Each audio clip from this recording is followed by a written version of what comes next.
펄펄 눈이 옵니다. 하늘에서 눈이 옵니다.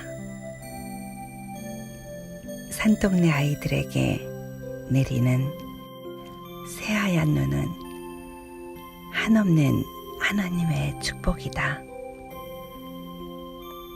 온 세상이 동화 속 하얀 얼음 궁전으로 바뀌었을 때의 경이로움이란 삼청동 낮은 산자락 밑에 걸터 앉아 언덕 위에 자리 잡은 와룡동, 그곳에서 내려다 보이는 고귀하고 순결한 겨울 하늘의 선물은 아이들에게 한없는 꿈을 주기에 충분했다. 아이들의 눈과 입에는 하얀 눈은 때로는 이모네 아기의 돌잔치 때 먹던 백설기였으며, 처마 밑에 고드름은 여름 내 그토록 침 흘리던 아이스케키가 되었다. 그 여름의 하늘 모조리 털어내듯 뽀드득 뽀드득 이가 시리도록 먹고 또 먹던 그런 시절이었다.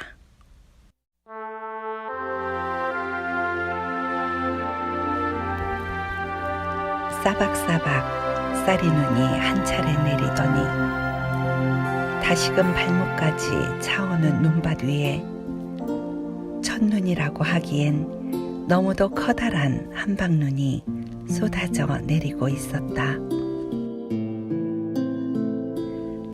집 앞 내리막 비탈길에 눈을 쓸어 길을 만들어내던 명호는 쌀이 빗자루를 손에 든 채 끊임없이 내리는 눈을 보며 회색빛 먼 하늘 깊숙한 곳을 응시하였다.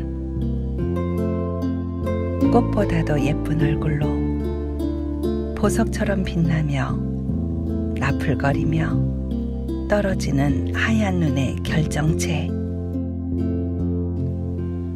하늘 너머에 계신 이토록 맑고 예쁜 눈을 만드신 하나님은 한없이 아름다운 분일 것이라 상상하며 다시금 쌀이 비질에 힘을 모았다.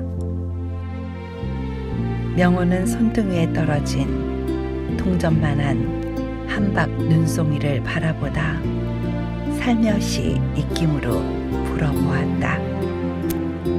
이내 스스로 녹아 이슬방울처럼 변해버리는 눈송이를 바라보며 입김을 부는 그 어떤 시련에도 견디며 이겨내리라 다짐하였다.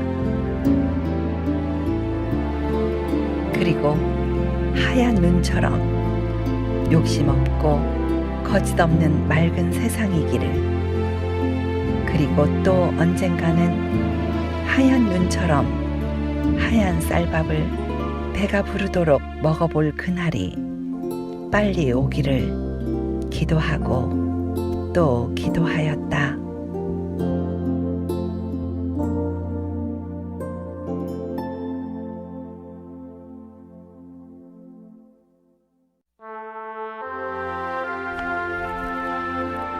명호는 엄마의 가장 든든한 장남, 6남매 중에 첫째이다. 둘째 미화와 셋째 미경이는 좁은 앞마당 눈이 쌓이기가 무섭게 또다시 눈사람을 만들고 또 만들어내고 있었다. 그도 그럴 것이 가족 한 사람 한 사람에 맞는 눈사람 가족을 만들자니 할머니까지 포함해서 좋기 8식구가 넘었기 때문이다.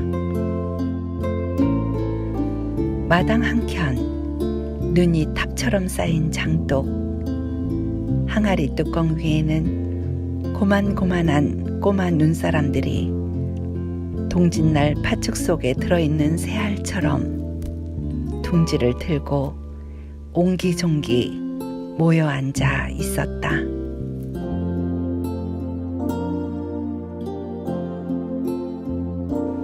이마에 땀이 맺히도록 쌀이비지를 하고 난 명호는 어느새 엄마와 방 안에 마주하고 있었다. 명호는 어깨 너비만큼 팔을 벌린 채 양팔에 걸린 실타래를 엄마를 향해 풀었다. 엄마는 털실을 감고 명호는 팔에 감은 털실타래를 왼쪽에서 오른쪽으로 돌렸다. 엄마의 자줏빛 스웨터에서 밤새 풀려나온 라면보다 꼬불꼬불한 털실이 명호와 엄마 사이에서 끓고 있는 주전자 주둥이의 수증기를 스쳐 지나오면 털실은 언제 꼬불꼬불했냐는 듯 이내 다림질이라도 한 것처럼 힘없이 펴져 새 실로 탄생하고 있었다. 명호의 팔 돌리기가 빨라지면 엄마의 손놀림도 바빠졌다. 석유 골로 위에 주전자도 이에 질세라 재빠르게 수증기를 뿜어내어 세평 남짓 작은 벽돌방을 훈훈하게 데웠다. 엄마의 스웨터는 언제나 육남매의 모자나 장갑으로 때로는 조끼나 목도리로 다시 탄생하곤 했다. 조각조각 실뭉치들은 오색 고운 털장갑으로 태어나기도 하였다.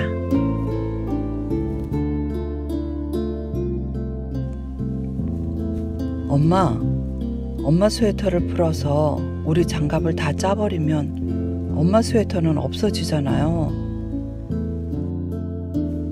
마음이 여린 명호는 자식들의 장갑을 만들기 위해 당신이 입고 있던 털 스웨터를 풀어낸 엄마가 안쓰럽기도 하고 그런 혜택을 받아 누리는 자신이 불효자가 된 듯 죄스럽게도 느껴졌다.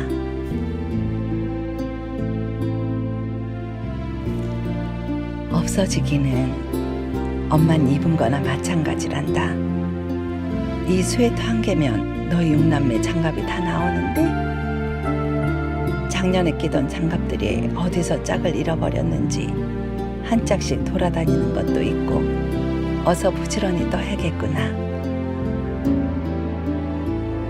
엄마의 스웨터가 명호의 눈앞에서 흔적조차 없이 사라지고 있는데도 엄마는 그렇게 따뜻하고 평온한 미소를 머금고 계셨다.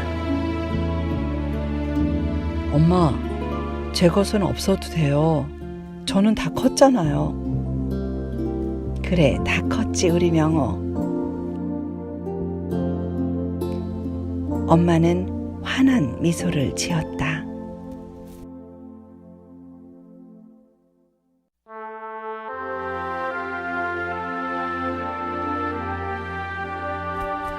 겨우내 끼고 다녔던 육남매의 털장갑은 봄이 오면 어느새 육남매 중 누군가의 조끼로 변신하였다.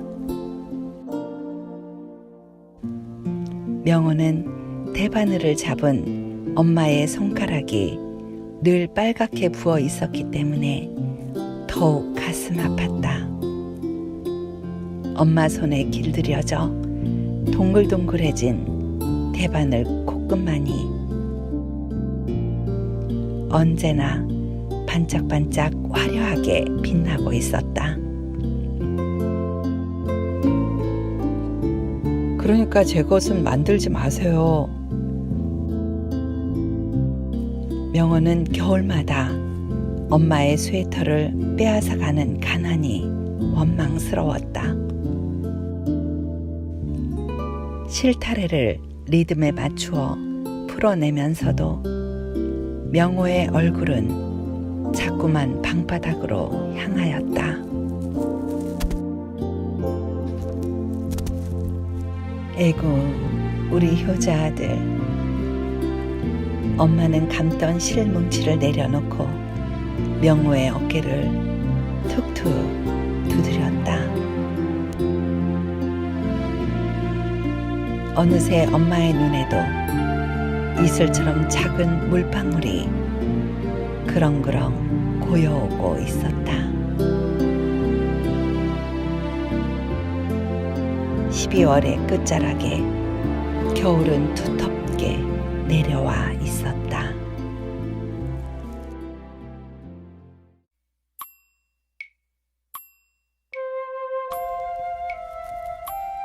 방학이라 아침부터 눈싸움을 하고 눈사람도 만들던 미화와 미경이가 어디선가 구한 비닐 포대자루로 신나게 눈썰매를 타다가 방문을 열고 들어왔다. 엄마 손이 가려워. 이것 봐, 빨갛게 됐어. 엄마 나도 똑같이 빨개졌어. 어떡해? 미화와 미경이는 찬바람을 온몸에 붙이고 들어와서는 연방 호들갑이었다.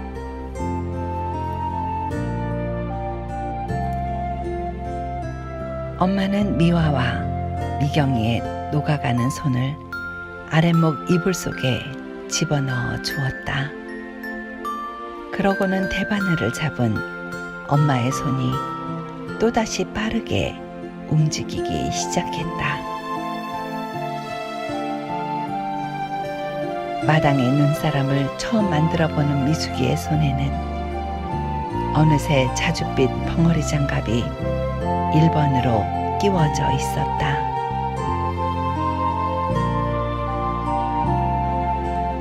조금만 기다려라. 엄마가 금방 너희들 장갑도 떠줄 테니.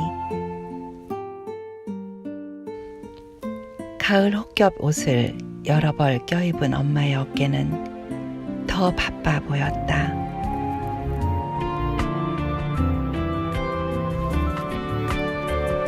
엄마는 깊은 밤을 호롱불처럼 밝히며 밤을 꼬박 세워 육남매의 장갑을 떴다. 자신을 희생하며 주위를 밝히는 촛불. 엄마는 그런 촛불 같은 존재. 첫눈의 행진은 다음 날까지 계속 이어졌다. 에고고 어쩔 거나. 하루 벌어 하루 살아가는 명호의 집에 연탄이 떨어진 적은 비단 이번만이 아니었다. 온기 없는 냉방에서 이 많은 식구들이 추위에 떨 것을 생각하니 누구를 찾아가 볼까. 엄마는 아는 얼굴들을 한 사람 한 사람 떠올려 볼 수밖에 없었다.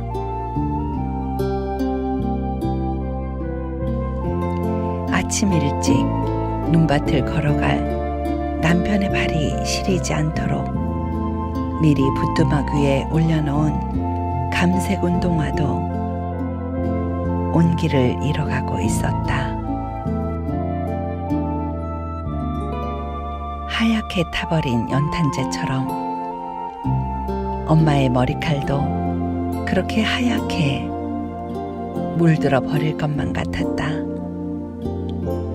출근을 하려다가 빈 연탄 집게를 들고 생각에 잠겨있는 엄마의 뒷모습을 바라보게 된 아버지는 애써 못 본 척 하였다.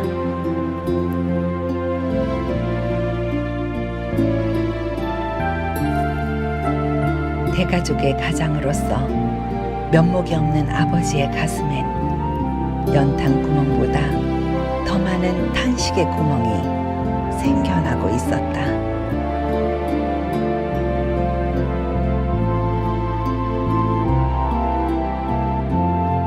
야, 여보, 다녀오리다. 연탄이 떨어질 때쯤 된 것 같은데 들어올 때 연탄을 사오리다. 오늘 눈도 이렇게 많이 오는데 아이들 감기 걸리지 않게 옷이라도 한 벌씩 더 입혀야겠소. 추위가 만만치 않구려.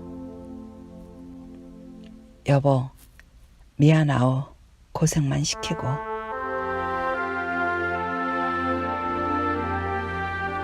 새로 맡은 공사의 현장 소장은 제 날짜에 임금을 주지 않고 자꾸만 내일로 미루었다.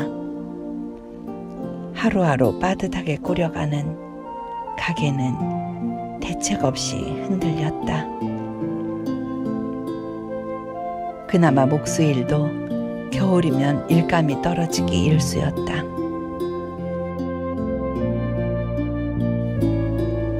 아버지의 뒷모습이 유난히 쓸쓸해 보인다. 작아 보인다.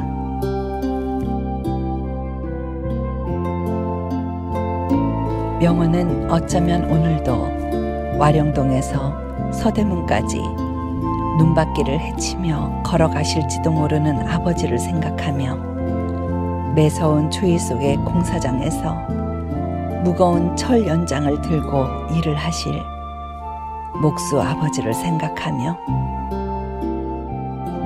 어제부터 내리는 눈이 이제는 제발 그쳐주길 간절히 기도하였다.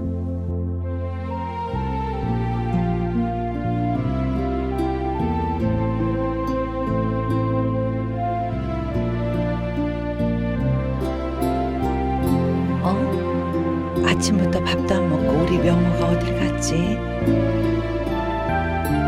새벽녘 장남 명호의 장갑을 마지막으로 떠서 들고 있던 엄마가 걱정스러운 얼굴로 말했다. 변소문까지 열어보았지만 명호는 어디에도 없었다. 무엇보다 아랫목 이불 속에 넣어두긴 했지만 온기를 잃어가고 있는 방에서 양은 밥그릇이 언제 식어버릴지 걱정스러웠다.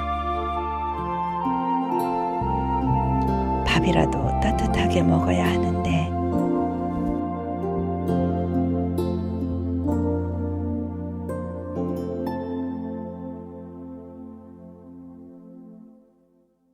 챙 철부지 섬소년 같은 셋째 미경이는 올겨울 들어 처음 맺힌 고드름을 따가지고 어느새 사내 아이들과 칼싸움을 하고 있었다. 큰딸 미화가 등 뒤에 무언가를 감춘 채 아이들과 놀고 있는 미경이의 앞으로 다가왔다. 미경아, 우리 내기하자. 지금 너가 들고 있는 고드름이 내 것보다 크면 오늘 네 밥 한 숟가락을 나한테 주고 내 것보다 네 고드름이 더 크면 내 밥을 몽땅 너한테 주마. 뭐? 미경이는 잠시 머뭇거리더니 말했다. 그래, 좋아. 약속 지키기.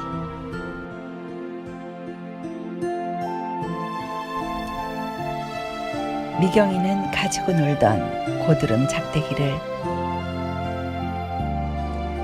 헌신짝 버리듯 내팽개치고 급히 뒷뜰에 달려가는가 싶더니 한참 만에 장대만한 고드름을 들고 나왔다. 어때, 이 정도면? 자신의 키를 훌쩍 넘어선 대나무처럼 긴 고드름을 장군의 칼처럼 휘두르며 미경이는 의기양양한 모습으로 언니 미화를 향해 소리쳤다. 으아! 미화가 차마 엄두 내지 못하고 있었던 뒷뜰 굴뚝에 높이 걸려있던 고드름. 지난 여름 변속간에 빠진 돈을 주어 하드를 사먹고만 독한 계집의 미경이가 겁없이 굴뚝을 밟고 올라가 그 큰 고드름을 따온 것이다.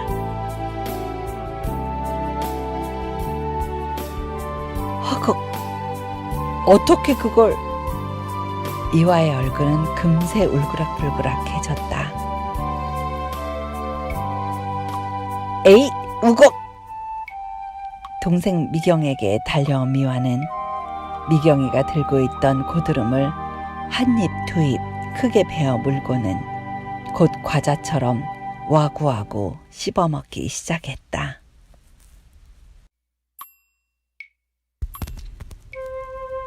하하하, 이제 내 고드름이 더 크지롱. 암튼 네 밥 한 숟갈 나한테 덜어줄 생각해라. 메롱. 평소 동생들의 먹을 것을 이런저런 핑계로 야금야금 뺏어먹던 언니 미화가 도망치며 말했다. 이 반칙대장아, 거기 안 서?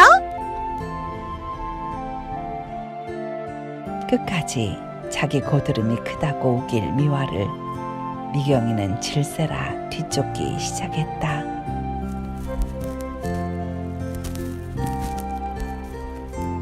헤헤헤, 나 잡으면 용치. 하얀 눈이 쌓인 길 위에 발자국 도장을 남기며 두 자매는 서로 쫓고 쫓았다.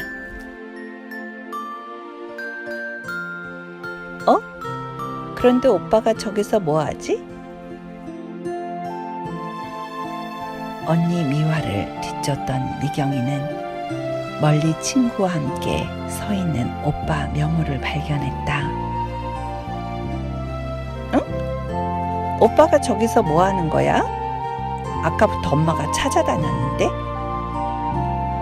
미경이가 오빠를 쳐다보고 있는 사이에 언니 미화는 이때다!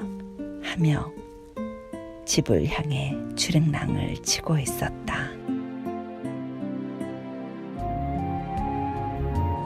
어때? 넌 얼마 가져왔냐? 난 10환. 명호는 대답했다. 나도 10환인데. 친구 장애가 말했다. 좋았어. 그럼 가자. 그러자. 멀리 산 아래로 사라져가는 명호 오빠와 장희 오빠를 미경이는 고개를 갸웃하고 바라보았다.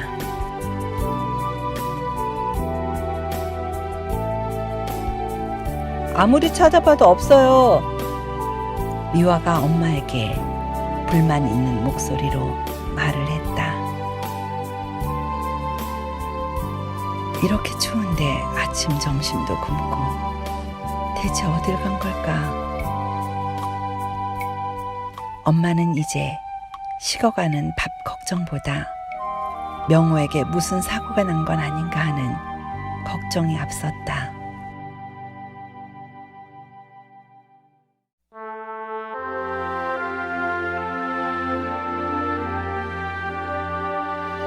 겨울이면 아버지의 목수일이 줄어들어 아침 저녁은 대부분 꽁보리 밥으로, 그것도 배에 기별이 갈 듯 말 듯한 정도로만 먹고 살았던 명호네. 밀가루죽, 수제비는 단골 메뉴로 등장하곤 하여서 아버지의 일감이 늘어 하얀 쌀밥을 많이 먹을 수 있는 봄을 기다리고 또 기다리곤 했다. 내가 아침에 오빠가 장희 오빠를 만나는 걸 봤는데요. 밥상을 들고 방으로 들어오는 엄마를 향해 손을 내밀던 미경이 말했다. 그래? 그럼 장희랑 어디 놀러 갔나? 아침밥도 거르고 나간 장남 명호가 체한 듯 마음에 걸려 엄마는 수저를 내려놓았다.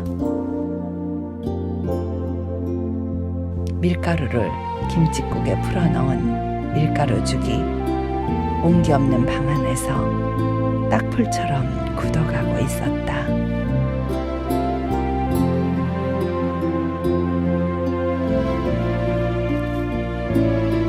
눈이 많이 내리고 있는 종로거리는 기어다니는 차들로 북새통이다.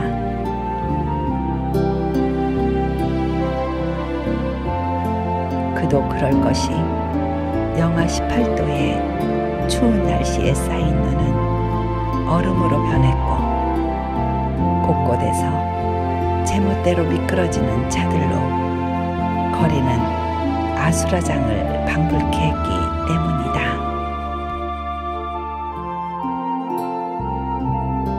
시내의 자동차들은 거북이보다 느린 걸음을 걷고 있을 때 고단한 차장 언니도 살짝 도둑잠을 청하고 있었다.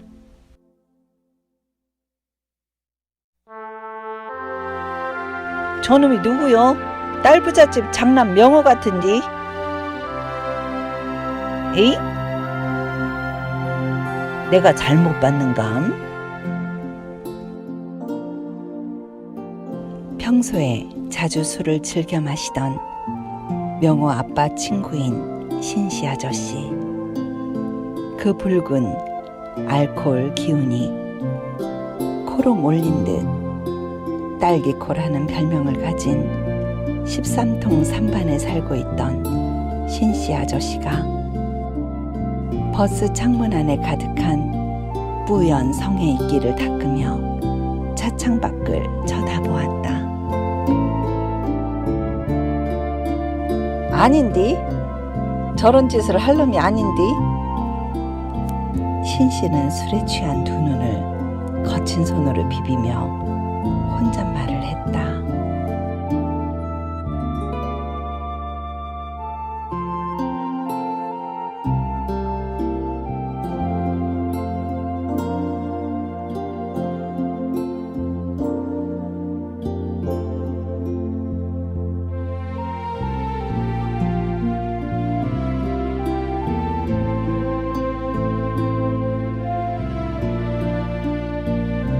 얌얌 달그닥 달그닥.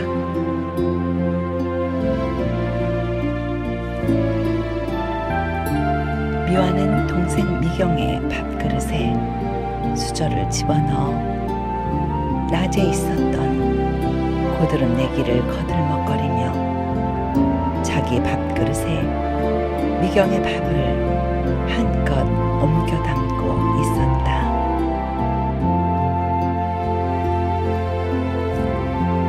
밥그릇 바닥에 한 톨의 밥알갱이라도 남아있을세라 손가락으로 긁어먹으며 쩝쩝거리다가 이내 밥그릇을 개처럼 핥을 자세를 취하는 미화를 보며 엄마는 말했다.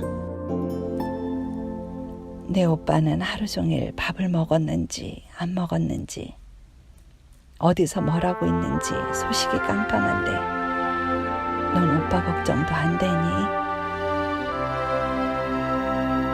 주변 상황은 아랑곳하지 않고 순간 자기 배 채우는 데만 열중하는 철없는 큰딸. 배고픔만은 잘 참지 못하는 미화를 바라보며 엄마가 말했다. 날도 추운데 다 저녁까지 어디서 무엇을 할꼬? 밥이 식을세라 솜니불 속에 꼭꼭 넣어둔 양은 그릇을 몇 번이나 확인하곤 하였다. 그때였다. 엄마. 창호지 문을 울리며 나지막하게 들리는 가느다란 음성. 방문 밖에서 명호의 떨리는 목소리가 들려왔다. 엄마는 아들의 목소리가 땅으로 떨어지기도 전에 재빨리 방문을 열었다.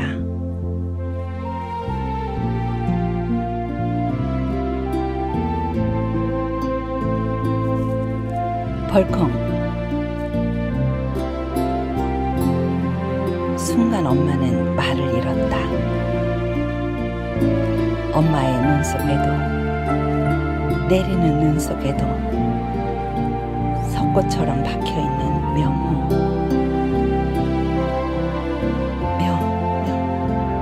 명호야. 초췌한 얼굴의 명호는 흰눈에 덮여 문 앞에 서 있었다.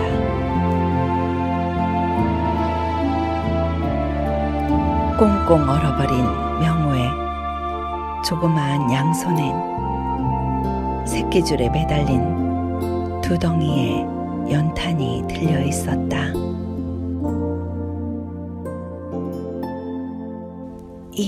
이거는 차마 더 이상 말을 잇지 못하고 맨발로 달려나가신 엄마. 엄마는 시야 속에 한없이 뿌옇게 흐려지는 장남 명호를 할 말을 잃고 그저 서럽게 바라볼 뿐이었다.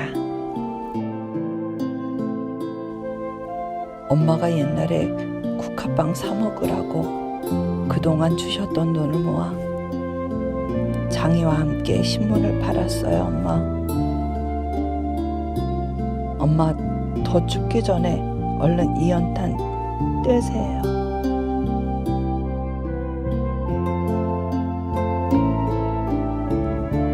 명호는 더 이상의 추위와 배고픔과 피로를 이기지 못하는 듯 심하게 몸을 떨며 말을 떠듬거렸다. 새끼줄에 묶인 채 아들의 작은 손에 들려있는 가난한 엄마의 삶의 무게를 실은 연탄 2장.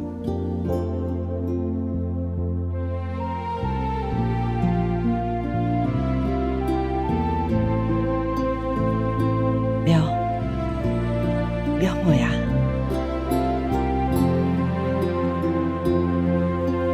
엄마는 와락 명호를 끌어안았다.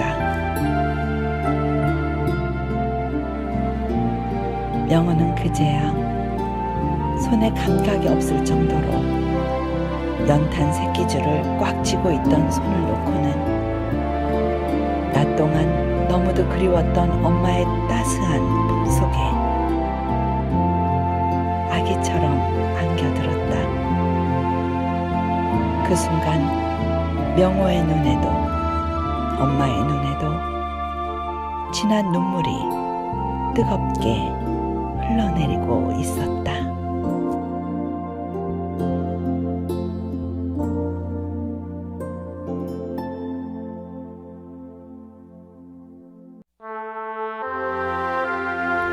내 아들,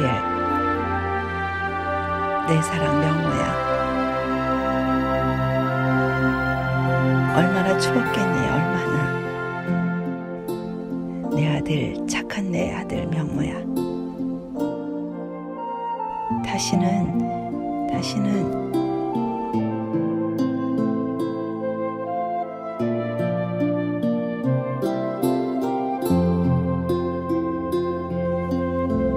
방 안에서 흘러나오는 형광등 불빛이 햇빛보다도 따사롭게 이들을 감싸줄 때에도 서러운 첫눈은 그렇게 엄마의 맨발 위에 그리고 검정 새끼줄 연탄 위에 쉬지 않고 내리고 또 내리고 있었다.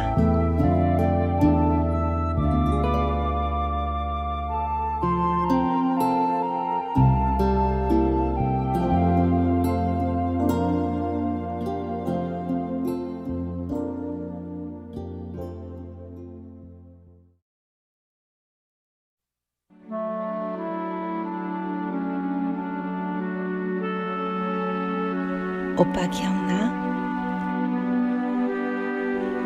오래전 첫눈이 발목까지 가슴속까지 차오르던 그날 말이야.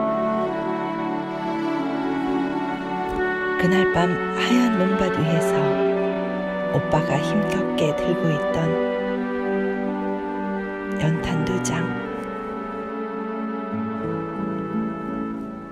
서럽던 그 밤, 놀랍던 그 밤을 어른이 된 지금도 나는 잊을 수가 없어.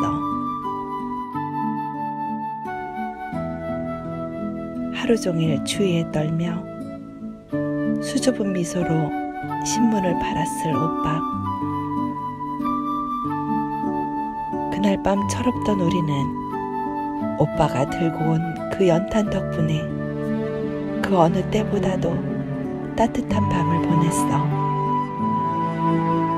어린 자식이 들고 있던 심장 같은 연탄. 그 연탄이 불꽃으로 하얗게 타들어갈 때 엄마의 가슴도 아빠의 가슴도 하얗게 타들어갔었겠지. 제가 되어 쓰러져 가던 그 슬픔이었지만 세상 누구보다 따스한 가슴을 지닌 오빠가 있었기에 우린 지금도 행복할 수 있어. 오빠, 이제 다시는 춥지 않은 하늘나라에서 따스하게 보내고 계실 엄마를 생각하며 이 세상을 사는 동안 엄마의 사랑만큼 뜨거운 사랑 더욱 나누는 우리 형제들이 되자.